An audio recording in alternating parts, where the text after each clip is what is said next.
Let's get started with Oneflow.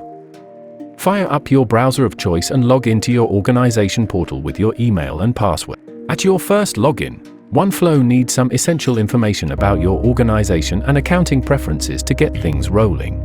Please input details like your organization's name, address, email, PAN number, etc. Spice it up by adding your brand logo, banner, and picking your signature brand color. These elements will be featured in your invoices and estimates. Once you're satisfied, hit that Submit and Next button. Now, let's play around with Chart of Accounts. To create Chart of Accounts from scratch, choose the second option and then use the buttons on right to add new groups and accounts. You can preview the Chart of Accounts in real time and make adjustments if necessary. For a more detailed guide, refer to our separate video on setting up the Chart of Accounts. If you are not an accountant, don't worry, you can choose to import the default Chart of Accounts built by us to continue. When done, click the Submit and Next to move on. In here, tell Oneflow where each transaction should flow.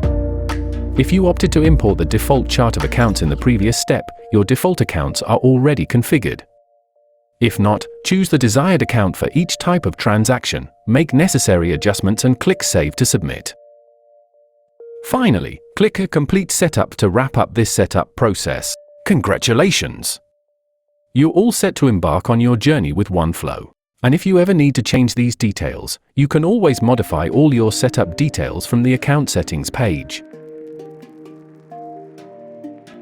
Should you have any inquiries or require assistance, please don't hesitate to reach out to us. Thank you for choosing Oneflow, a complete business software.